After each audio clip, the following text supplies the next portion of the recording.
আজকের জুমার খুতবার আলোচ্য বিষয় শ্রমের মর্যাদা ও শ্রমিকের অধিকার সম্পর্কিত একটি সংক্ষিপ্ত তত্ত্ববহুল আলোচনা করার চেষ্টা করব ইনশাআল্লাহ তাআলা।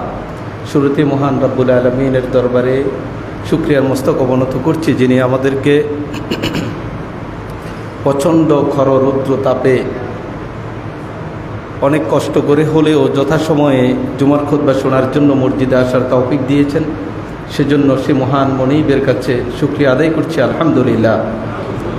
সালাতু সালাম প্রেরণ করছি বিশ্ব মানবতার মহান শিক্ষক, মানবতার বন্ধু নবী মুহাম্মদুর রাসূলুল্লাহ সাল্লাল্লাহু আলাইহি ওয়াসাল্লামের প্রতি। আল্লাহুম্মা সাল্লি আলাইহি আল্লাহুম্মা বারিক আলাইহি। সম্মানিত দিনী ভাইয়েরা, মূল এজেন্ডায় আলোচনা করার পূর্বে আমি ভূমিকায় দুটি কথা বলার জন্য ইচ্ছা পোষণ করেছি।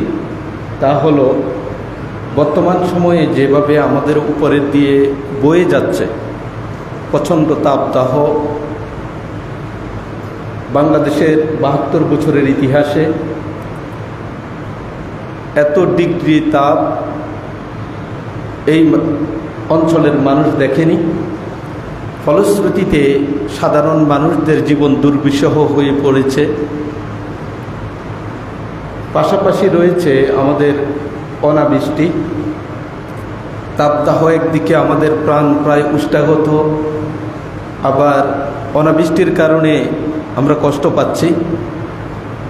অতিবৃষ্টি যেমনিভাবে দুর্যোগ মহামারী, অনাবৃষ্টিও দুর্যোগ এবং মহামারী আল্লাহর পক্ষ থেকে আযাব এবং গজব হিসেবে প্রতীয়মান হয়। যে কথাটুকু বলার জন্য প্রয়োজন অনুভব করছি তা হলো, এই খররৌদ্রতা বা অনাবৃষ্টির মতো দুর্যোগ মোকাবেলায় আমরা আমাদের প্রত্যেক সেক্টরে এক একজনকে এক এক রকম ভূমিকা পালন করতে দেখি। যেমন ধরুন, একজন মানুষ অসুস্থ হয়েছে, সে যদি হোমিও ডাক্তারের কাছে যায়, তিনি হোমিও চিকিৎসার মাধ্যমেই তাকে সমাধান করার চেষ্টা করবেন। অ্যালোপ্যাথিক ডাক্তারের কাছে গেলে তিনি তার মতো করে সমাধান দিবেন। কবিরাজের কাছে গেলে কবিরাজি চিকিৎসা দিয়ে তাকে সমাধান দেওয়ার চেষ্টা করবেন। তবে চিকিৎসাটা যাতে এমন না হয়ে যায় যে চিকিৎসার কারণে তার অনাগত দিনে অঙ্গহানি হওয়ার সম্ভাবনা থাকবে, চিকিৎসাটা দুরারোগ্য ব্যাধিতে রূপ নেবে, তাহলে এমন চিকিৎসা নেওয়ার চেয়ে না নেওয়া ভালো। অনুরূপভাবে এই অনাবৃষ্টি, খররৌদ্রতাপ, তাপদাহ থেকে বাঁচার জন্যে আমরা যারা কোরআন এবং সুন্নাহর আলোকে কথা বলার চেষ্টা করি, আমরা এই বিষয়ে সমাধান কি সেটা জানার চেষ্টা করব। তবে প্রত্যেক বিভাগে বা প্রত্যেকটি ক্ষেত্রে যে যে বিষয়ে অভিজ্ঞ তিনি সে বিষয়ে কথা বলবেন সমস্যা সমাধানের জন্যে। ব্যাপারটা যাতে এমন না হয়ে যায় ওই সমস্যার সমাধান করতে গিয়ে ঈমান হারানোর মতো আশঙ্কা হয়। ব্যাঙের বিয়ে দিয়ে বৃষ্টি নেওয়ার যে চেতনা, এই চেতনা লালন করে, এই বিশ্বাস ধারণ করে যদি কেউ ব্যাঙের বিয়ে দিয়ে বৃষ্টি কামনা করেন, তাহলে এটা সমাধান হবে না, এটা ঈমান যাওয়ার উপক্রম হবে, ঈমান চলে যাবে। তো যে কথা বলছিলাম, সমস্যার সমাধান আমরা কোরআন এবং সুন্নাহর আলোকে সংক্ষিপ্ত আকারে যে কথাটুকু বলতে চাই, সূরা রুমের ৪১ নম্বর আয়াতে আল্লাহ সুবহানাহু ওয়া তাআলা বললেন, যহারাল ফাসাদু ফিল বাররি ওয়াল বাহরি বিমা কাসাবাত আইদিন নাস। জলে এবং স্থলে যেখানেই বিপর্যয় নেমে আসে, এটা হচ্ছে এই মানুষগুলির, জমিনে বেঁচে থাকা মানুষগুলির কৃতকর্মের ফল হিসাবে আসে। আমি এবং আপনি, আমরা যারা এই জমিনের মধ্যে বসবাস করছি, আমাদের কৃতকর্মের ফল হিসাবে আযাব, গজব, অনাবৃষ্টি, মহামারী, দুর্ভিক্ষ, তাপদাহ এবং প্রচণ্ড শীত, যাই কিছু বলেন না, এগুলি আমাদের কৃতকর্মের কারণেই আসে। কেন আসে? লিইউযীকাকুম বা'দাল্লাযী আমিলু লাআল্লাকুম ইয়ারজিউন। আল্লাহ তাআলা এর মাধ্যমে এই মানুষগুলির কৃতকর্মের স্বাদ আস্বাদন করাতে চান। যে পাপগুলি আমরা করছি, অন্যায় অপরাধগুলি করছি, সেই অপরাধগুলির শাস্তি কি হতে পারে সেটা তিনি জানান দিতে চান। আর এর ফলশ্রুতিতে লাআল্লাকুম ইয়ারজিউন, আশা করা যায় এই মানুষগুলি যারা অন্যায় অপরাধ, জুলুম, অত্যাচার, হত্যা, লুটতরাজ, গুম, বিভিন্ন অপরাধের সাথে যুক্ত হয়েছে, এই মানুষগুলি তার অপরাধ থেকে আল্লাহর দিকে ফিরে আসতে পারে, ফিরে আসবে। সেজন্যই মাঝে মাঝে আল্লাহ তাআলা কিছু আযাব এবং গজব দিয়ে আমাদেরকে সতর্ক করতে চান। প্রিয় ভাইয়েরা, আমরা মনে করছি ইতিপূর্বের যে জাতিরা পৃথিবী থেকে নিচ্ছিন্ন হয়েছিল, 6টি জাতির কথা আমরা জানি। নূহ আলাইহিস সালাতু ওয়াস সালামের জাতিকে আল্লাহ তাআলা জমিন থেকে একেবারে নিশ্চিহ্ন করে দিয়েছিলেন। আদ জাতিকে শেষ করে দিয়েছিলেন, সামুদ জাতিকেও শেষ করেছিলেন। মাদাইনে ফেরাউনের যেই দল ছিল, ফেরাউনের যেই জনবল ছিল, লোকবল ছিল, তাদেরকেও শেষ করেছিলেন। তাহলে যুগে যুগে যারা অন্যায় অপরাধের সাথে, আল্লাহর নাফরমানির সাথে যুক্ত হয়েছে, তাদের উপরে গজব এমনভাবে এসেছে, তাদেরকে জমিনে বেঁচে থাকার সুযোগ আল্লাহ তাআলা দেননি, তাদেরকে পৃথিবী থেকে দূর করে দিয়েছেন। এখন আপনি ভাবছেন তাহলে আমরাও তো অন্যায় অপরাধ, পাপাচারে, যৌনাচারে, পাপ পঙ্কিলতা নিমজ্জিত হয়েছি, তো আমাদের উপর তো সেই সকল জাতির মতো পৃথিবী থেকে নিচ্ছিন্ন করা হচ্ছে না, পৃথিবী থেকে আমাদেরকে ডিলিট করে দেওয়া হচ্ছে না, আমরা তো তাহলে তাদের চেয়ে কম অপরাধ করছি? কোশ্চিন কালেও না। আপনি একবার যদি মূল্যায়ন করেন নিজের অপরাধকে, নিজের পাপকে, তাহলে আপনি বুঝতে পারবেন যে আপনি কি করছেন, ওই জাতিগুলি কি করেছিল। তাদের অপরাধের সাথে আমার আপনার অপরাধের কোনো ব্যবধান আছে বলে আপাত দৃষ্টিতে আমরা দেখি না। ওই জাতিকে যেভাবে জাতিগতভাবে আল্লাহ তাআলা দুনিয়া থেকে বিদায় করে দিয়েছেন, এখনো এই জাতিকে জাতিগতভাবে আল্লাহ তাআলা বিদায় করে দিতে সক্ষম। যতক্ষণ পর্যন্ত আমরা জাতিগতভাবে আল্লাহর কাছে তাওবা এবং ইস্তিগফার না করব, ওই যে মানিকগঞ্জের নিয়ামত আলী মসজিদে সলাতুল ইস্তিসকা হবে এবং ঢাকার জেলায়, উপজেলায়, বাংলাদেশের প্রত্যন্ত অঞ্চলে আল্লাহর কাছে বৃষ্টি প্রার্থনা হবে, এই দিয়ে আল্লাহর কাছ থেকে আপনি বৃষ্টি পাওয়ার আশা করতে পারেন না। জাতিগত অপরাধের জন্য জাতিগতভাবে সরকারের সর্বোচ্চ জায়গা থেকে তাওবা এবং ইস্তিগফারের আয়োজন করতে হবে। ওই জাতির কর্ণধার যারা রয়েছে তারা আল্লাহর কাছে ক্ষমা চাইতে হবে। তাদের অপরাধের জন্য জুলুম, নিপীড়ন, হত্যা, লুটতরাজ যা কিছু আছে তা থেকে যতক্ষণ পর্যন্ত ক্ষমা না চাইবে, ততক্ষণ পর্যন্ত আল্লাহ রাব্বুল আলামিনের কাছ থেকে এই আযাব বিদূরিত করা কোশ্চিন কালেও সম্ভব না। বনি ইসরাইল সেই জামানায় আমরা ইতিহাস থেকে জানি, তারা কোনো অন্যায় অপরাধ করলে তাদের উপরে আযাব এবং গজব আসার আগে তাদের কপালে, তাদের কাছে এটা জানান দেওয়া হতো, কপালে লেখা থাকতো এই অন্যায়ের কারণে এই শাস্তি। আজকেও যদি আমরা বুঝতাম, আমরা মুসলিমরা জমিনে বেঁচে থাকা মানুষগুলি যে অন্যায় অপরাধ পাপ করছি, এগুলির কারণে যে আমাদের উপর আযাব গজব আসে, আমরা বলতেই বসেছি। আল্লাহ তাআলা যদি বনি ইসরায়েলের মতো আমাদের বাড়িঘরগুলিতে ডিসপ্লে করে দিতেন, এই তোমরা এই অঞ্চলের, এই এলাকার মানুষগুলি এই পাপে নিয়োজিত আছো বলেই তোমাদের উপরে এই গজব, তাহলে মনে হয় বিশ্বাস হতো। যেহেতু এটা ছাড়া আমাদেরকে, আমাদের চেতনাতে এটা মানে আসছে না, আমরা অন্যায় করছি, আমরা পাপ করছি, অপরাধ করছি, এই জন্য আমাদের উপর গজব আসছে, আমরা এটা বুঝতে পারছি না। প্রিয় ভাইয়েরা, কেন আসে না জানেন? মুহাম্মদুর রাসূলুল্লাহ সাল্লাল্লাহু আলাইহি ওয়াসাল্লামের একটি হাদিস আপনি যদি শোনেন, আপনি হতবিহ্বল হবেন, আপনি স্তব্ধ হয়ে যাবেন। সহিহ মুসলিমের 393 নম্বর হাদিসে আব্দুল্লাহ ইবনে আমর ইবনুল আস রাদিয়াল্লাহু তাআলা আনহু থেকে বর্ণিত, তিনি বলেন রাসূলুল্লাহ সাল্লাল্লাহু আলাইহি ওয়াসাল্লাম কোরআনের একটি আয়াত তেলাওয়াত করছিলেন, রব্বি ইন্নাকুন্না আদলালনা কাসীরাম মিনান নাস ফামান তাবিআনি ফা ইন্নাহু মিন্নি। হে আমার রব, এই মূর্তিগুলি, মূর্তি প্রতিমাগুলি আমার সমাজের মানুষগুলিকে পথভ্রষ্ট করেছে, বিভ্রান্ত করে দিয়েছে। ইব্রাহিম আলাইহিস সালাতু ওয়াস সালাম আল্লাহর কাছে দোয়া করে বলতেছে, আমার জাতির মানুষগুলিকে বিভ্রান্ত করেছে, পথভ্রষ্ট করেছে এই মূর্তিগুলি। হে আল্লাহ, ওয়ামান তাবিআনি, আমার উম্মার যেই মানুষটা আমি ইব্রাহিমের অনুসরণ করে, আপনি জেনে রাখুন ফা ইন্নাহু মিন্নি, সে তো আমারই অন্তর্ভুক্ত, আমারই অনুসারী, সুতরাং তাকে আপনি ধ্বংস করবেন না। এই আয়াত পড়লেন, আবার পড়তে লাগলেন। ঈসা আলাইহিস সালাতু ওয়াস সালাম আল্লাহর কাছে বলছেন যে হে আল্লাহ, ইনতু আযিবুহুম ফা ইন্নাকুম ইবাদুক, হে আল্লাহ, আমার জাতির যে লোকগুলি অন্যায় অপরাধ করেছে তাদেরকে যদি আপনি শাস্তি দেন, আপনার উপকার কি? এরা তো আপনারই বান্দা, আপনারই ইবাদত করবে, আপনি তো এদেরকে সৃষ্টি করেছেন, এদেরকে হেদায়েত দিয়ে দিলে তো আপনারই শুকরিয়া জ্ঞাপন করবে, আপনার পথে ফিরে আসবে, শাস্তি দিয়ে লাভ কি? ওয়া ইন তাগফির লাকুম, যদি আপনি তাদেরকে ক্ষমা করে দেন, ফাইন্নাকা আনতাল আজিজুল হাকিম, আপনি মহাপরাক্রমশালী এবং মহাবিজ্ঞ, সুতরাং আপনি তাদেরকে শাস্তি না দিয়ে বরং তাদেরকে ক্ষমা করে দেন, আপনার মহাপরাক্রমশীলতাকে আপনি প্রদর্শন করুন, আপনি তাদেরকে শাস্তি দিয়ে আপনার লাভ কি হবে? এই দুটি আয়াত ইব্রাহিম আলাইহিস সালাতু ওয়াস সালাম তার রবের কাছে বলছে তার জাতিকে ধ্বংস করেছে মূর্তি প্রতিমা। ঈসা আলাইহিস সালাম আল্লাহর কাছে বলছে আপনাদেরকে ধ্বংস করে কি হবে?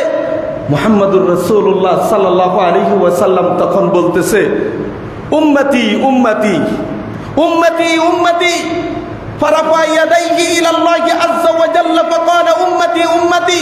এই আয়াতগুলি পড়ে যখন বুঝলেন ইব্রাহিম তার জাতির জন্য আল্লাহর কাছে দোয়া করছে, ঈসা আলাইহিস সালাম তার জাতির জন্য আল্লাহর কাছে দোয়া করছে, রাসূলুল্লাহ সাল্লাল্লাহু আলাইহি ওয়াসাল্লাম দুহাত আল্লাহর কাছে তুলে বললেন, হে আল্লাহ, আমার উম্মতের তাহলে কি হবে? আমার উম্মতের কি হবে? যারা আমার উম্মত হিসেবে পৃথিবীতে আসছে তাদের কি হবে? সাথে সাথে আল্লাহ রাব্বুল আলামিন জিবরিল আমিনকে বলল, ইযহাব ইয়া জিবরিল ইলা মুহাম্মদ, মুহাম্মদের কাছে যাও। মুহাম্মদ কি জন্য কান্নাকাটি করে একবার দেখো। মাইয়ুবকিকা, জিবরিল আমিন রাসূল সাল্লাল্লাহু আলাইহি সাল্লামের কাছে এসে বললেন, হে মুহাম্মদ, তোমাকে কিসে কান্না করাচ্ছে? কাঁদতেছো কেন? মুহাম্মদ সাল্লাল্লাহু আলাইহি ওয়াসাল্লাম যা বলার সবকিছু জিবরিল আমিনকে বললেন।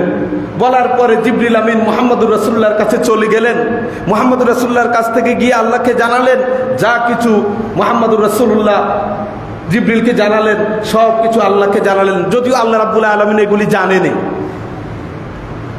তখন আল্লাহ তাআলা জিবরিলকে বলল, জিবরিল আবার যাও, মুহাম্মদের কাছে আবার যাও, যাই বলো যে ইন্না সানুরদিকা ফি উম্মাতিকা ওয়ালা নাসুউকা ইয়া মুহাম্মদ।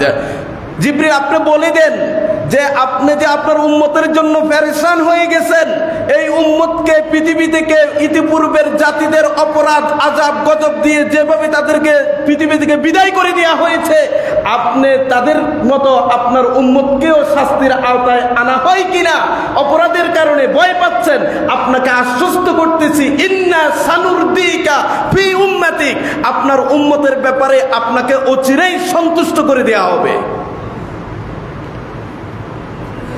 ওয়ালা নাসুউক, আপনাকে অসন্তুষ্ট করা হবে না। তার মানে মুহাম্মদুর রাসূলুল্লাহ সাল্লাল্লাহু আলাইহি সাল্লাম দোয়া করেছিলেন যাতে করে আমাদেরকে অন্যান্য জাতির মতো পৃথিবী থেকে বিলুপ্ত করে না হয়, আমরা যাতে বিলুপ্ত হয়ে না যাই সেজন্য বেঁচে আছি।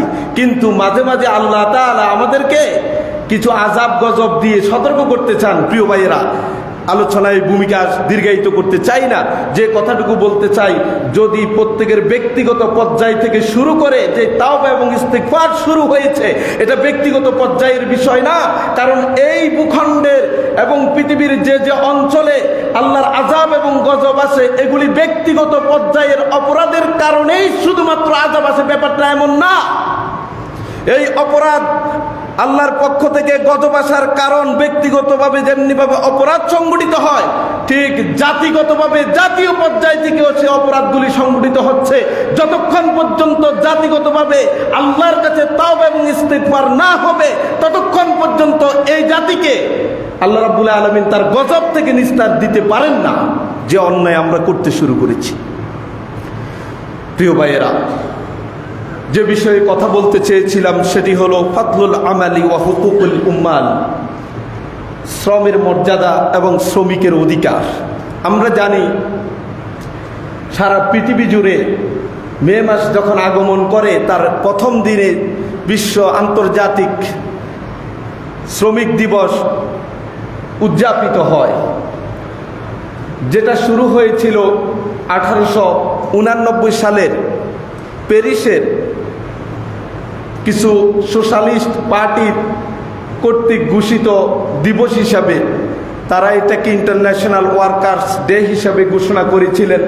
1886 সালে আমেরিকার শিকাগোতে যখন শ্রমিক এবং পুলিশদের মধ্যে সংঘর্ষ হয়, সেই সংঘর্ষের প্রেক্ষাপটকে সামনে নিয়ে এসে 1889 সালে প্রায় 135 বছর আগে প্যারিসের সোশ্যালিস্ট পার্টি কর্তৃক ঘোষিত হয়েছে 1 মেকে আন্তর্জাতিক শ্রমিক দিবস হিসাবে, সেই লক্ষ্যে এখন পৃথিবীর দিকে দিকে মে মাসের 1 তারিখকে আন্তর্জাতিক শ্রমিক দিবস হিসাবে উদযাপন করে, শ্রমিকদের অধিকার নিয়ে কথা বলে এবং তাদের বিভিন্ন জুলুম নিপীড়ন দূর করার জন্য সোচ্চার হতে আমরা দেখি। কিন্তু মজার ব্যাপার হলো, রাসূলুল্লাহ সাল্লাল্লাহু আলাইহি ওয়াসাল্লামের সুন্নাহর পর্যালোচনা করলে আমরা দেখতে পাই এই শ্রমিকের মর্যাদা, শ্রমের মর্যাদা এবং শ্রমিকের অধিকার সম্বলিত আলোচনা এবং তাদের বিস্তারিত দিক নির্দেশনা রাসূলুল্লাহ সাল্লাল্লাহু আলাইহি ওয়াসাল্লাম আজ থেকে প্রায় 1450 বছর আগে তিনি দিয়ে গিয়েছেন। এগুলি এই 150 বছর আগ থেকে চলমান আন্তর্জাতিক শ্রমিক দিবসের মাধ্যমে বাস্তবায়নের প্রয়োজন নেই। যদি আমরা কোরআন এবং সুন্নাহর আলোকে রাসূলুল্লাহ সাল্লাল্লাহু আলাইহি ওয়াসাল্লামের সেই নির্দেশনাগুলি মেনে চলি, তাহলে আমরা প্রত্যেকেই আমাদের অধীনস্থ যারা শ্রমিক আছে, যারা শ্রমের বিনিময়ে অর্থ উপার্জন করে, জীবিকা অন্বেষণ করে, তাহলে তারা ভালো থাকতে পারবে এবং তাদের অধিকার নিশ্চিত হবে। সে প্রসঙ্গে সংক্ষিপ্ত আকারে কিছু কথা বলার চেষ্টা করব। সম্মানিত দিনী ভাইয়েরা, আপনারা জানেন আমরা যারাই পৃথিবীতে বেঁচে আছি, প্রত্যেক মানুষ এই বেঁচে থাকার জন্য তার জীবিকা উপার্জন একান্ত জরুরি বিষয়। আমি আমার জায়গা থেকে আমার পরিবারকে দেখভাল করার দায়িত্বে রয়েছি, আপনি আপনার জায়গা থেকে আপনার পরিবারকে দেখভাল করার দায়িত্বে রয়েছেন। আপনার পরিবার আপনার প্রয়োজন পূরণের জন্য, আপনি জীবিকা উপার্জনের জন্য শ্রম ব্যয় করে থাকেন। আমি আমার পরিবার, আমার জীবন সুন্দরভাবে পরিচালনার জন্য আমি শ্রম ব্যয় করে থাকি। এর মানে এই নয় আমাদের সমাজে যখন শ্রমিকদের কথা বলে আমরা চোখ বন্ধ করে বুঝি ওই যে মাঠে যারা কাজ করে, মাঠে ঘাটে যারা প্রচণ্ড রোদে বৃষ্টিতে তারা শ্রম ব্যয় করে উপার্জন করে, সে সকল মানুষদেরকেই, কুলিদেরকেই আমরা শ্রমিক মনে করি না। মূলত প্রত্যেক ব্যক্তি তার জীবিকা নির্বাহের জন্য যে শ্রম ব্যয় করে সেই ব্যক্তি সেই শ্রমিকের অন্তর্ভুক্ত, সেই শ্রমিকের জায়গায় সে রয়েছে। আজকে শ্রমিক শব্দটা যখন আমরা তুলে ধরি, শ্রমিক শব্দটা যখন বলি, এটাকে অসুন্দর অথবা এটাকে নিচু মানের কোনো শব্দ হিসাবে আমাদের কাছে তুলে ধরা হয়, আমাদেরকে বোঝানো হয়। কোশ্চিনকালেও তা কোরআন এবং সুন্নাহর সাথে সমন্বয়পূর্বক আছে বলে আমাদের মনে হয় না। আমরা সে কথাটুকুই বলতে চাই। যেহেতু প্রত্যেক ব্যক্তি তার নিজ নিজ জায়গা থেকে জীবিকা নির্বাহের জন্য শ্রম ব্যয় করতে হয়, সুতরাং এই শ্রমের মর্যাদা আল্লাহ রাসূল সাল্লাল্লাহু আলাইহি ওয়াসাল্লামের কাছে অনেক বেশি ছিল, কারণ এটা নবীদেরও সুন্নাত ছিল। নবীরা যখন পৃথিবীতে আগমন করতেন তারাও তো তাদের জীবিকা নির্বাহের জন্যে, তাদের দৈনন্দিন জীবন পরিচালনার জন্য শ্রম ব্যয় করেছিলেন। আমরা দেখি রাসূলুল্লাহ সাল্লাল্লাহু আলাইহি ওয়াসাল্লাম কি বলেন। তিনি বলছেন, মা বাআসাল্লাহু নাবিয়ান ইল্লা রাআল গনাম, কোন নবীদেরকে আল্লাহ তাআলা পৃথিবীতে পাঠান নাই, যাকে পাঠাইছেন তাকে দিয়ে ছাগল চড়াইছেন। আজকের সমাজে যদি কোনো মসজিদের ইমাম বা খতিব ছাগল চড়ায়, ধরুন আপনার কাছে কেমন মনে হবে? আপনি পরের দিন এসে বলবেন এই হুজুরের পিছনে ইমামতি চলবে না, এই হুজুর সমাজের নিম্নমানের কাজটুকু করে, যেই কাজ উনি করতে যাবে কেন, কারণ এটা করার মতো লোক তো আরো অনেক আছে। রাসূলুল্লাহ সাল্লাল্লাহু আলাইহি ওয়াসাল্লাম বললেন, মা বাআসাল্লাহু নাবিয়ান ইল্লা রাআল গনাম, কোন নবী পৃথিবীতে আসেননি, যেই আসছেন তিনি ছাগল চড়িয়েছেন। উপস্থিত সাহাবীরা বললেন, ইয়া রাসূলুল্লাহ, আপনিও কি এই কাজ করছেন? বললেন, হ্যাঁ, আমিও ছাগল চড়িয়েছি। বিশ্বনবী মুহাম্মদুর রাসূলুল্লাহ সাল্লাল্লাহু আলাইহি ওয়াসাল্লাম শ্রম বিনিয়োগ করে মক্কার কাফেরদের, মক্কার মানুষদের কাছে শ্রম ব্যয় করেছেন, ছাগল চড়ানোর মাধ্যমে বিনিময়ে তিনি অর্থ উপার্জন করেছেন নিজের জীবিকা নির্বাহের জন্যে। সে কথাই রাসূল সাল্লাল্লাহু আলাইহি সাল্লাম বললেন, কুনতু আরআহা আলা করারিতি লি আহলি মক্কা, আমি মক্কাবাসীর ছাগল চড়িয়ে দিয়েছিলাম কিছু অর্থের বিনিময়ে। তাহলে রাসূলুল্লাহ সাল্লাল্লাহু আলাইহি ওয়াসাল্লাম তিনি নিজেও এই শ্রমের মতো, যে ছাগল চড়ানোর মতো কাজ করেছেন। তাহলে এটাকে ছোটভাবে দেখার সুযোগ আছে কিনা? আজকে আমাদের এই উপমহাদেশটা হিন্দু আর্যদের দ্বারা প্রভাবিত। হিন্দুদের কাছে যেমন উঁচু এবং নিচু আছে, তাদের সমাজে উঁচু নিচের যে ভেদাভেদ আছে, এটা আজকে মুসলিমদেরকেও প্রভাবিত করেছে। আমাদের সমাজে যারা মেথর যারা কুলি, যারা দিন মজুর এবং মাঠে ঘাটে রোদ বৃষ্টিতে ভিজে ভিজে কাজ করে, তাদেরকে আমরা ছোট চোখে দেখি। এটা ছিল হিন্দু আর্য তাদের স্বভাব এবং চরিত্রের অংশ। এটা আজকে মুসলিমদের ভিতরেও প্রতিবাদ হয়েছে।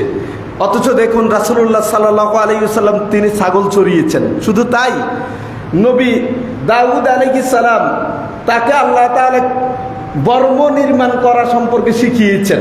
সেই কথা কোরআনুল কারিমে কোট হয়েছে। আল্লাহ তাআলা বললেন সূরাতুল আম্বিয়া এর ৮০ নম্বর আয়াতে, ওয়া আল্লামনাহু সনাআতা লাবুসিন লাকুম, আমি নবী দাউদ আলাইহিস সালামকে বর্ম তৈরির প্রশিক্ষণটা দিয়েছি। বর্ম কিভাবে বানাতে হয় সেটা শিখিয়ে দিয়েছি তোমাদের জন্য। তাহলে নবী দাউদ আলাইহিস সালাম তিনি নিজেই নিজের হাতে বর্ম বানাতেন, তার জাতির লোকদের কাছে এগুলি দিয়ে তাদেরকে উপকৃত করতেন। অনুরূপভাবে নবী জাকারিয়া আলাইহিস সালাতু ওয়াস সালামের ব্যাপারে বিশ্বনবী মুহাম্মদুর রাসূলুল্লাহ সাল্লাল্লাহু আলাইহি ওয়াসাল্লাম তিনি বলেন, সহিহ মুসলিমের 2379 নম্বর হাদিসে এসেছে যে কানা জাকারিয়া নাজ্জারান, নবী জাকারিয়া আলাইহিস সালাতু ওয়াস সালাম কাঠ মিস্ত্রি ছিল। একবার ভেবে দেখুন, বর্ম তৈরি করেছিলেন দাউদ আলাইহিস সালাম, ছাগল ছড়িয়েছেন সকল নবী, কাঠ মিস্ত্রি ছিলেন নবী জাকারিয়া আলাইহিস সালাতু ওয়াস সালাম। যাদের চেয়ে উত্তম মানব পৃথিবীতে আর কেউ আগমন করবে বলে বিশ্বাস করার কোনো সুযোগ নেই। ওই মানুষগুলি যদি এই ধরনের পেশায় নিজেদেরকে নিয়োজিত রাখেন, ওই পেশাগুলিকে বর্তমান আধুনিকতার এই যুগে এসে সভ্যতার পরিচয় দিয়ে নিম্নমানের পেশা হিসেবে এগুলিকে কটাক্ষ করা মানে হচ্ছে নবীদের পেশাকেই কটাক্ষ করার নামান্তর। সম্মানিত দ্বীনি ভাইয়েরা, আল্লাহ রাসূল সাল্লাল্লাহু আলাইহি ওয়াসাল্লাম তিনি বলছেন, মা আকালা আহাদুন তুআমান কাত্তু খায়রান মিন আন ইয়াকুলা মিন আমালি ইয়াদিহি, কোন ব্যক্তি তার নিজ হাত দিয়ে উপার্জন করে যে খাবারটুকু ভক্ষণ করে, নিজে উপার্জন করে, শ্রম ব্যয় করে, এর চেয়ে উত্তম কোনো খাবার কেউ খায় বলে রাসূল সাল্লাল্লাহু আলাইহি সাল্লাম বললেন আর কেউ নাই। নিজ হাতে উপার্জন করে যে খাবার আমি আপনি গ্রহণ করি, এর চেয়ে উত্তম কোনো খাবার আর কেউ খায় না। ওয়া ইন্না নাবিয়াল্লাহ দাউদ আলাইহিস সালাতু ওয়াস সালাম কানা ইয়াকুলু মিন আমালি ইয়াদি, নবী দাউদ আলাইহিস সালাম তিনি নিজেই তার নিজ হাতে কাজ করে জীবিকা নির্বাহ করতেন। সুবহানাল্লাহি বিহামদি। সম্মানিত দ্বীনি ভাইয়েরা, বোঝা গেল জীবিকা নির্বাহের যতগুলি বৈধ পন্থা আছে আপনি সব কিছু করতে পারেন। আপনি যেমন ব্যবসা বাণিজ্য করছেন, অনুরূপভাবে বৈধ হারাম বিবর্জিত, হারাম বর্জন করে হালাল উপায়ে যে কোনো জায়গায় আপনার শ্রমটাকে বিনিয়োগ করে সেখান থেকে আপনি অর্থ উপার্জন করে জীবিকা নির্বাহ করার নির্দেশনা ইসলাম আমাদেরকে দিয়েছে। সেখানে দেখুন আল্লাহ তাআলা কোরআনে বললেন, ফাইজা কুদিয়াতিস সালাতু ফান্তাশিরু ফিল আরদ ওয়াবতাগু মিন ফাদলিল্লাহ, যখন তোমরা সালাত আদায় শেষ করে ফেলো তখন তোমরা জমিনে ছড়িয়ে পড়ো, সেখান থেকে তোমাদের রিজিক অন্বেষণ করো। আর রিজিক অন্বেষণ করতে হলে আপনাকে পরিশ্রম করতে হবে, শ্রম ব্যয় করতে হবে। বৈধ এবং হালাল পন্থায় যে কোনো শ্রম বিনিয়োগ করে আপনার অর্থ উপার্জন করার জন্য আল্লাহ তাআলা এই আয়াতে নির্দেশনা দিয়েছেন। পাশাপাশি রাসূলুল্লাহ সাল্লাল্লাহু আলাইহি ওয়াসাল্লাম তিনি বললেন, আত-তাজিরুস সাদুকুল আমিন মা'আন নাবিয়্যিনা ওয়াস সিদ্দিকিনা ওয়াশ শুহাদা, যারা সত্যবাদী এবং বিশ্বস্ত ব্যবসায়ী, সত্যবাদী এবং বিশ্বস্ত ব্যবসায়ী, যারা গুদামজাত করে মানুষকে কষ্ট দেয় না, দ্রব্যমূল্যের দাম শুধু শুধু বাড়িয়ে দেয় না, দ্রব্যমূল্য ঊর্ধ্বগতিতে মানুষ যখন না বিশ্বাস উঠছে তখন আপনি তাদেরকে নিয়ে খেলা করবেন, ইসলাম এটাকে কোনোদিন অনুমোদন দেয় না। এবং পণ্য সামগ্রীগুলির মধ্যে আপনি ভেজাল মিশ্রিত করে তাদেরকে জীবনটাকে মৃত্যুর দিকে ঠেলে দিবেন, এটা ইসলাম কোনোদিন সমর্থন করে না। এজন্যই রাসূল বললেন, আত-তাজিরুস সাদুকুল আমিন, বিশ্বস্ত সত্যবাদী ব্যবসায়ী কিয়ামতের দিন নবীদের সাথে উঠবেন। সুবহানাল্লাহ। ওয়াস শুহাদা, এবং সিদ্দিকিন, সত্যবাদী যারা, আবু বকর, উমর, আলী, উসমান যারা আছেন, সেই সকল খোলাফায়ে রাশিদা থেকে রাসূলুল্লাহ সাল্লাল্লাহু আলাইহি ওয়াসাল্লামের সাহাবীদের সাথে কিয়ামতের দিন উঠতে থাকবেন। শহীদদের সাথে তাদের উত্থিত হবে। একবার চিন্তা করা যায়, আবু হুরায়রা রাদিয়াল্লাহু তাআলা আনহুর একটা চমৎকার হাদিস আছে। তিনি বললেন, সহিহ মুসলিমে এসেছে 1665 নম্বর হাদিসে, ওয়াল্লাযী নাফসু আবি হুরায়রা বিয়াদি, যার হাতে আবু হুরায়রার প্রাণ রয়েছে তার শপথ করে বলতেছি, লাউলাল জিহাদু ফি সাবিলিল্লাহ ওয়াল হাজ্জু ওয়া বিররু উম্মি, যদি আল্লাহর রাস্তায় জিহাদ করার মতো বিষয়টা না থাকতো, আল্লাহর সন্তুষ্টির জন্য হজ করার বিষয়টা ইসলামে না থাকতো, ওয়া বিররু উম্মি, এবং আমার মায়ের প্রতি সদাচরণ সদ্ব্যবহার খেদমত করার বিষয়টা যদি ইসলামে না থাকতো, তাহলে লা আহবাবতু আন আমুতা ওয়া আনা মামলুক, আমি আমার মৃত্যু পর্যন্ত শ্রমিক হিসাবে থাকাকে পছন্দ করে নিতাম। মানে শ্রম বিনিয়োগ করে। আর আজকে সমাজে হলো শ্রম বাদ দিয়ে কেমনে অন্যটা লুটে পুটে জুলুমবাজ প্রতারণা ধোঁকা দিয়ে নিজের পকেটে আনতে পারবে, ওই দান্দায় নিয়োজিত। আবার আল্লাহর কাছ থেকে রহমতের আশাও আমরা করি। আল্লাহ রাব্বুল আলামিনের কাছ থেকে গজব এবং আযাব থেকে যদি বাঁচতে হয়, এই সকল অপরাধ থেকেও নিজেকে মুক্ত রাখতে হবে। সম্মানিত দিনী ভাইয়েরা, আসুন, সময় যেহেতু কম, আমি সংক্ষিপ্ত আকারে প্রত্যেকটা পয়েন্টে আপনাদেরকে একটু জানান দিই। দ্বিতীয়ত হলো, শ্রম বিনিয়োগ করে উপার্জনের ব্যাপারে যেমনি ইসলাম উৎসাহিত করেছে, পাশাপাশি একেবারে অলস এবং কোনো ধরনের কর্মক্ষমতা থাকার পরেও, কর্ম করার মতো যোগ্যতা থাকার পরেও ভিক্ষাবৃত্তিকে ইসলাম নিষিদ্ধ করেছে। একটা লোকের শক্তি সামর্থ্য আছে, এরপরও ভিক্ষাবৃত্তির সাথে, যেহেতু এখানে কোনো কষ্ট নাই, হাত পাতলে কিছু পাওয়া যায়। দিন শেষে দেখা যায় একজন শ্রমিক যদি সে সকাল থেকে সন্ধ্যা পর্যন্ত পরিশ্রম করে 1000 টাকা উপার্জন করে, ঢাকা শহরের এক একজন ভিক্ষুক তার মনে হয় 2-3 হাজার 4-5 হাজার টাকা উপার্জন হয়। ইসলাম এটাকে বৈধ ঘোষণা করেনি, বিশেষ শর্ত সাপেক্ষে বৈধতা দিয়েছেন। দেখুন, রাসূলুল্লাহ সাল্লাল্লাহু আলাইহি ওয়াসাল্লাম তিনি বললেন, মান তাকাফফালা লি আল্লা ইয়াসআলান নাস শাইয়ান, যে ব্যক্তি আমার প্রতি প্রতিশ্রুতি দিবে, আমার কাছে সে ওয়াদাবদ্ধ হবে, জিম্মাদারি রাখবে যে সে মানুষের কাছে হাত পাতবে না, তার ক্ষমতা আছে, শক্তি আছে, সামর্থ্য আছে, এরপরেও মানুষের কাছে হাত পাতা, এই কাজ থেকে সে নিজেকে দূরে রাখবে, এই ওয়াদা যে আমি মুহাম্মদের সাথে করবে, ওয়া আতাকাফফালু লাহু বিল জান্নাহ, আমি তার জন্য জান্নাতের জামিনদার হব। সুবহানাল্লাহি বিহামদি। এই কথা শোনার পরে সাওবান রাদিয়াল্লাহু তাআলা আনহু তিনি বললেন, আনা ইয়া রাসূলুল্লাহ, আমি সেই সকল ব্যক্তিদের মধ্যে প্রথম ব্যক্তি যে আজকে থেকে কখনো কোনো মানুষের কাছে কোনো কিছু চাইবো না। তিনি এরপর থেকে কখনো কোনো কিছু কারো কাছে চাননি। আমাদের মধ্যে অনেক মানুষ আছে, শক্তি সামর্থ্য সব আছে, সুস্থ মানুষ, এরপরও ভিক্ষাবৃত্তির সাথে জড়িত। এটা নিঃসন্দেহে ভালো কোনো দিক না। আমরা জানি একটা ঘটনা, আনাস ইবনে মালিক রাদিয়াল্লাহু তাআলা আনহু থেকে বর্ণিত, একজন আনসারী সাহাবী রাসূল সাল্লাল্লাহু আলাইহি সাল্লামের কাছে ভিক্ষার জন্য এসেছেন। রাসূল সাল্লাল্লাহু আলাইহি সাল্লাম বলল যে, তুমি ভিক্ষা করার জন্য আসলা, তোমার বাড়িতে কি কিছু নাই? তো আছে, একটা কাঁথা আছে যেটার অর্ধেক আমরা বিছাই আর অর্ধেক আমরা গায়ে দিই, আর একটা পেয়ালা আছে যেটার মধ্যে আমরা পানি পান করি। বললো, দুইটা নিয়ে আসো। নিয়ে আসার পরে রাসূল সাল্লাল্লাহু আলাইহি ওয়াসাল্লাম বললেন, এই সাহাবীরা, তোমাদের মধ্যে কি কেউ আছে যারা এই দুইটি বস্তু ক্রয় করবে? এক সাহাবী বললেন, ইয়া রাসূলুল্লাহ, আমি 1 দিরহামের বিনিময়ে দুইটি বস্তু নিতে চাই। রাসূল সাল্লাল্লাহু আলাইহি ওয়াসাল্লাম বললেন, আর কি কেউ আছো এর চেয়ে বেশি দিয়ে ক্রয় করবে? আরেকজন সাহাবী বলল, আমি 2টি দিরহাম দিয়ে নিতে চাই।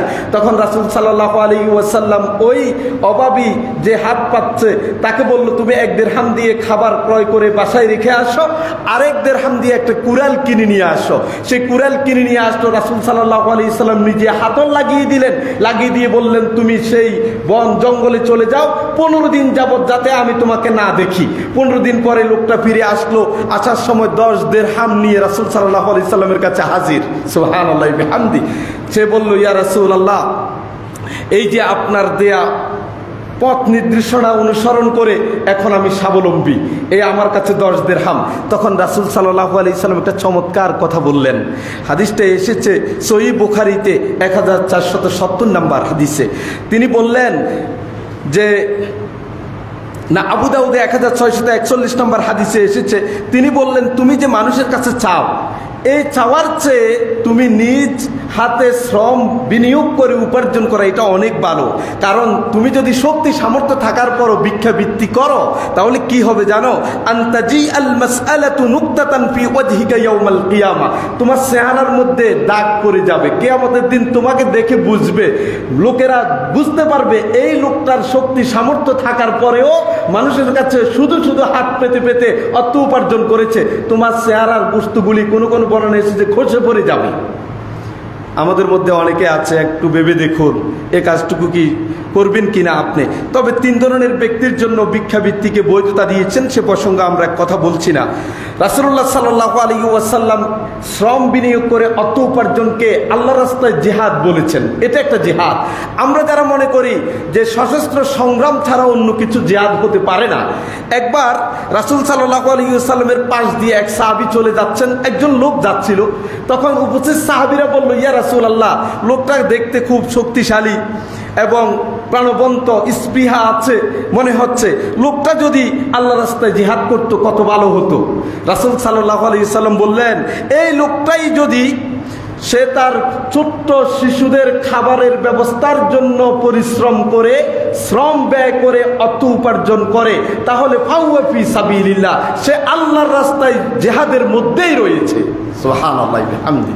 আবার বললেন, ওয়া ইন কানা খারাজা ইয়াসা আলা আবাওয়াইন শাইখাইন কাবীরাইন ফাহুয়া ফি সাবিলিল্লাহ, এই লোকটাই যদি তার এই শক্তি দিয়ে তার বৃদ্ধ পিতামাতার সেবা শুশ্রূষা খেদমত করার জন্য তার শ্রম ব্যয় করে অর্থ উপার্জন করে তাদেরকে দেখভাল করে, তাহলে সেও আল্লাহর রাস্তায় জিহাদের মধ্যে রয়েছে। ওয়াইন খারাজা ইয়াসা আলা নাফসিহি ইউইফাহা ফাহুয়া ফি সাবিলিল্লাহ, এই লোকটা যদি তার নিজের এই শক্তি ব্যয় করে অর্থ উপার্জন করে নিজেকে অপরাধ থেকে বাঁচিয়ে রাখে, নিজের জীবিকা নির্বাহ করে, তাহলে তোমরা মনে রেখো ফাহুয়া ফি সাবিলিল্লাহ, আল্লাহর রাস্তায় জিহাদের মধ্যেই সে রয়েছে। প্রিয় ভাইয়েরা দেখুন, তাহলে যারা নিজ সামর্থ্য থাকার পরে মানুষের কাছে ভিক্ষাবৃত্তিতে জড়ায় না, তাদের এই কাজটুকু আল্লাহ রাস্তায় জিহাদের সমপরিমাণ মর্যাদা লিখিত হবে। কারণ কি, আপনি ভাববেন তাহলে তো জিহাদ না করলেই চলে। দুই জিনিস, যেমন আমরা বলি কোরআনুল কারীম যদি আপনি পুরাটা পাঠ করেন তার মর্যাদা সওয়াব আছে, কিন্তু কেউ যদি সূরা ইখলাস 3 বার পড়ে তাহলে তো কোরআন এক খতম করার সওয়াব পাওয়া যাবে। হাদিসটা তো বিশুদ্ধ। তাহলে আপনি বলবেন আর কোরআন পড়া দরকার নেই, আমি 3 বার সূরা ইখলাস পড়বো, পুরা কোরআনের সওয়াব তো আমি পেয়ে যাচ্ছি। হ্যাঁ, আপনি সওয়াব পাবেন, তাতে কোনো সন্দেহ নাই, কিন্তু আপনি পুরা কোরআন তেলাওয়াতের যে মর্যাদা, সে মর্যাদা আপনি পাবেন না। সওয়াব এক জিনিস, মর্যাদা আরেক জিনিস।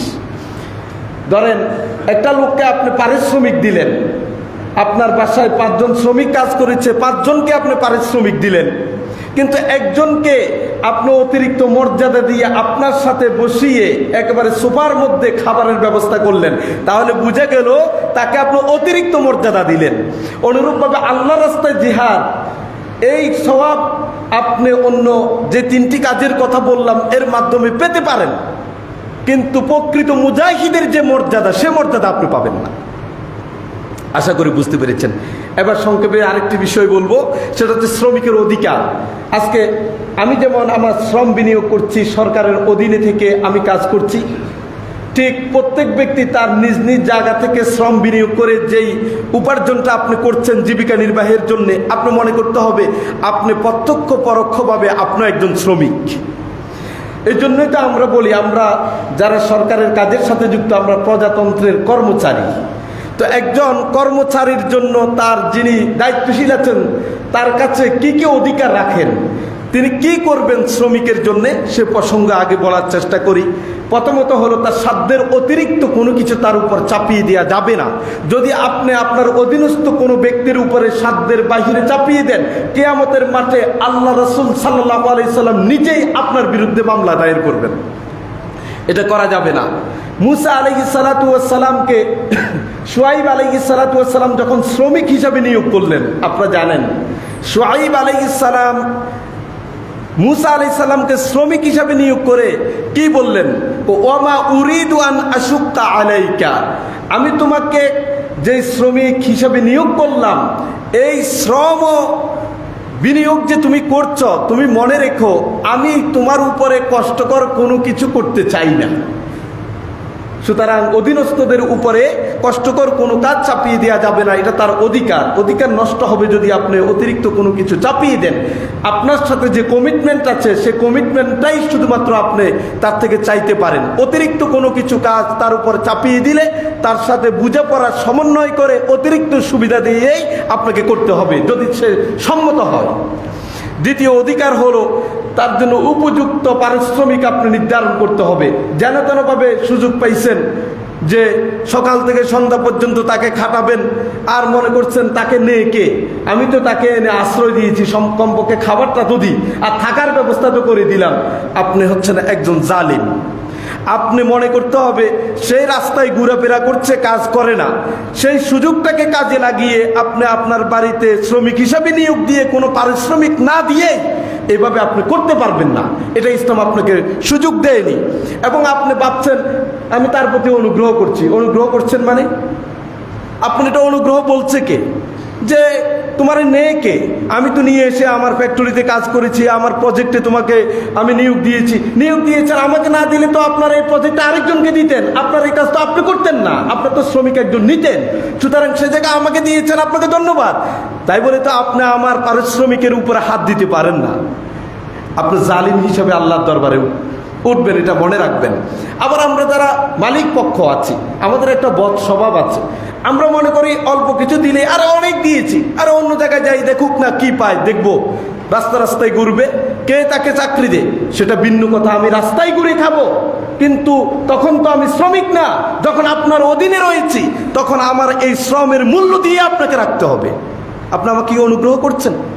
এই চিন্তা চেতনা লালন করা ইসলাম বহির্ভূত কাজ। আল্লাহ তাআলা পবিত্র কোরআনে সেই কথাই বললেন, ওয়ালা তাবখাসুন নাস আশিয়াআহুম, তোমরা মানুষদের অধিকার শ্রমের মধ্যে কমতি করিও না, শ্রমের পারিশ্রমিক দেওয়ার ব্যাপারে ত্রুটি করো না, বুঝাপড়া করে নিতে হবে। 3 নম্বর অধিকার হলো দাফুল উজরা, তার পারিশ্রমিক যথাসময়ে ওয়াদাবদ্ধ যেভাবে আছেন সেভাবে আপনি দিবেন, তার গাম শুকানোর আগে দেওয়ার চেষ্টা করবেন। কারণ কিয়ামতের মাঠে স্বয়ং আল্লাহ রাব্বুল আলামিন হাদিসে কুদসিতে বলছেন, 3 জনের বিরুদ্ধে আমি নিজেই মামলায় লড়তে থাকবো, বিচারক আল্লাহ নিজে, মামলা তিনি নিজে করবেন। তো 3 জনের একজন হলো যে ওয়ারাজুলুন ইস্তাজারা আজিরান ফাস্তাওফা মিনহু ওয়া লাম ইউতি আজরা, কোন শ্রমিককে আপনি কাজের জন্য নিয়ে তার কাজ যথাযথভাবে আপনারটা আদায় করে নিছেন, কিন্তু তার পারিশ্রমিক দেন না ঠিকভাবে, আপনার বিরুদ্ধে আমার বিরুদ্ধে স্বয়ং রব্বুল আলামিন মামলা দায়ের করবেন। মামলা সে কোর্টের আবার বিচার তিনিই করবেন। কি ভয়াবহ অবস্থা চিন্তা করে দেখুন। 4 নম্বর যে শ্রমিকের অধিকার, এই শ্রমিকের উপরে তার উজরা দেওয়ার ব্যাপারে টাল বাহানা করা যাবে না। বর্তমান মিল কারখানা, ইন্ডাস্ট্রি, প্রজেক্ট, প্রকল্পগুলিতে আমরা দেখি শ্রমিকরা অধিকারের জন্য রাস্তায় নেমে তারা ভাঙচুর করে। কেন ভাঙচুর করতে হবে? ঈদ আসলে তাদের বোনাস না দিয়ে ছুটি দিয়ে দেওয়া হয়। ইসলাম এই অধিকার 1400 বছর আগে সম্পাদন করে দিয়েছেন, সম্পন্ন করেছেন। আজকে নতুন করে সেইগুলি আমাদেরকে অন্য কেউ শিখিয়ে দিবেন, ব্যাপারটা এমন হওয়ার কোনো প্রয়োজন নেই। এর পরবর্তী অধিকার হলো তাদের সাথে ভালো ব্যবহার করা। এটার অভাব চরম পর্যায়ে। অধীনস্থদের প্রতি, শ্রমিকদের প্রতি দুর্ব্যবহার। মিল কারখানাগুলিতে দেখি বসরা অধীনস্থদেরকে কি পরিমাণ গালিগালাজ করে, তার বাপ দাদা 14 গোষ্ঠী সহকারে। ভাবতে অবাক লাগে। শুধু মিল কারখানা কেন, কি আলেম বলবেন আর কি সাধারণ মানুষ বলবেন, যেই মালিকের ভূমিকা উত্তীর্ণ হয়েছে সে যেন মনে হয় এক রাজকীয় অবস্থায় চলে গিয়েছে, অধীনস্থদেরকে মানুষ মনে করে না। তার ন্যূনতম কোনো অধিকার আছে সেটা নিয়ে কোনো সে বাবার চিন্তাই করে না। অথচ রাসূল সাল্লাল্লাহু আলাইহি ওয়াসাল্লাম তিনি বললেন, মাতলুল গানি জুলমুন, ধনীদের মালিক পক্ষের টাল বাহানা করা, তাদের পারিশ্রমিক নিয়ে, তাদের অধিকার নিয়ে, এটা একটা জুলুম। সুতরাং আপনি জালেম, ওই শ্রমিক হলো মাজলুম। তার পরবর্তী অধিকার হলো সে অসুস্থ হলে, কোনো সমস্যা হলে তাকে সুযোগ সুবিধা দেওয়া, ছুটি দেওয়া।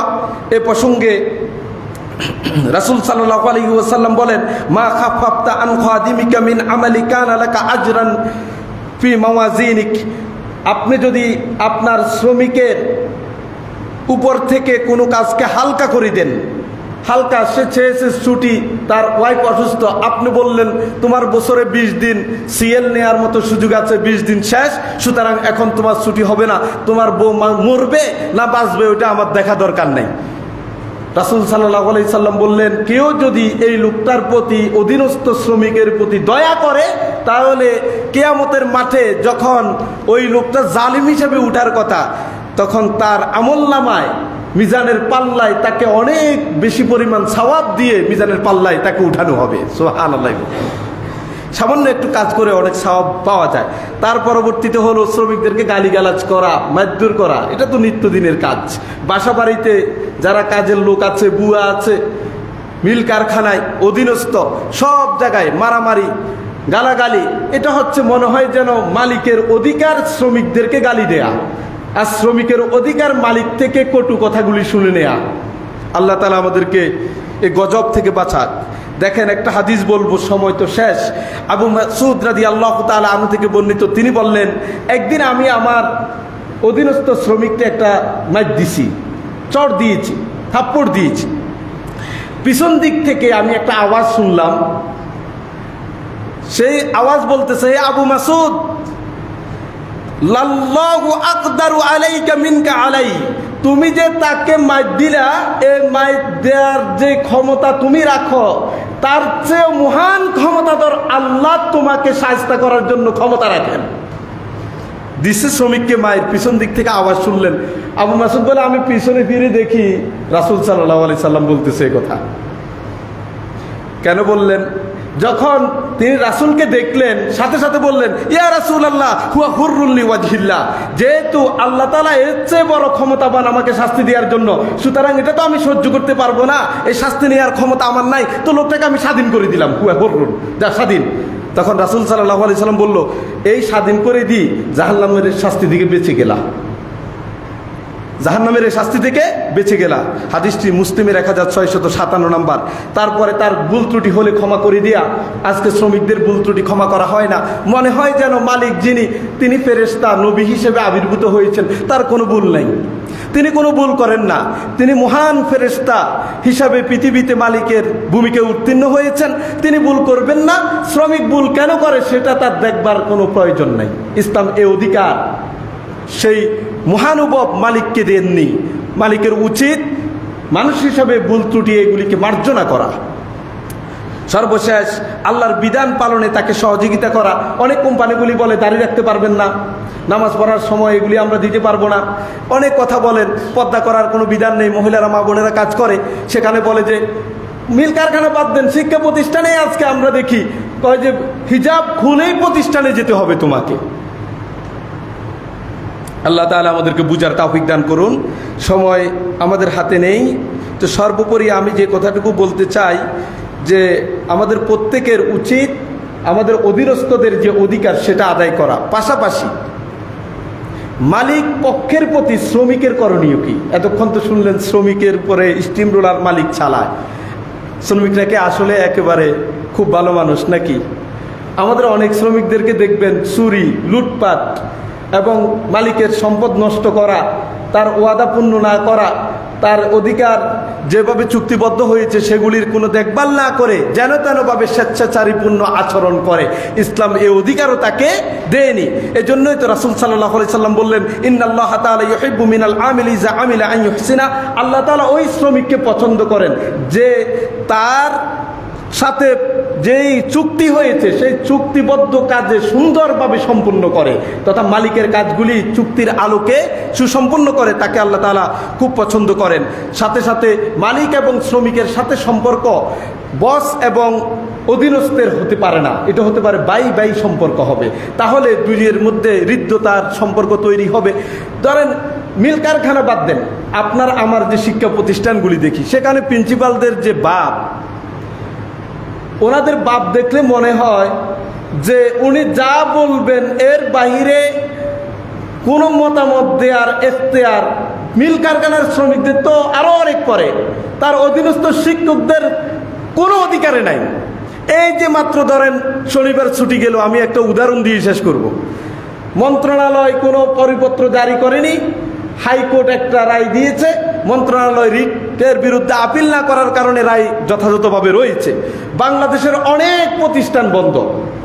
কিছু কিছু প্রতিষ্ঠানে দেখবেন প্রিন্সিপাল বললেন যে আমার কাছে অধিদপ্তরের চিঠি নাই, সুতরাং আমি ওই রিট আর হাইকোর্ট শুনতে চাই না, আপনাকে আসতে হবে, আসেন।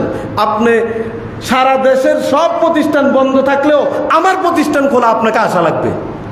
মনে হয় যেন উনার বাপ দেখে উনি এক প্রেসিডেন্ট আর যারা আছে এরা চাকর বাকর। আপনাকে মনে রাখতে হবে ওয়াতিলকাল আইয়ামু নুদাবিলুহা বাইনান নাস, যুগের সময়ের পরিবর্তনে আপনি এমন এক পর্যায়ে যাবেন, অনেক প্রিন্সিপালকেও দেখেছি পরবর্তীতে যাদের প্রতি জুলুম করেছে তাদের অধীনস্থ হয়ে কাজ করে এখন। প্রিয় ভাইয়েরা, কথা দীর্ঘায়িত করতে চাই না।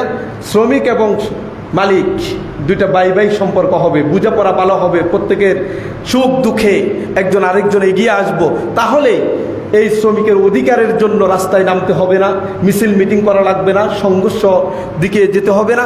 আল্লাহ তাআলা কোরআন এবং সুন্নাহর আলোকে মালিক পক্ষকেও ভূমিকা পালন করার তৌফিক দান করুক, এবং আমরা যারা শ্রম বিনিয়োগ করে অর্থ উপার্জন করি আমাদেরকেও আমাদের চুক্তির আলোকে কাজগুলি সুসম্পন্ন করার তৌফিক দান করুন। আমিন। সুবহানাকাল্লাহুম্মা ওয়া বিহামদিকা আশহাদু আল্লা ইলাহা ইল্লা আনতা আস্তাগফিরুকা ওয়া আতুবু ইলাইক।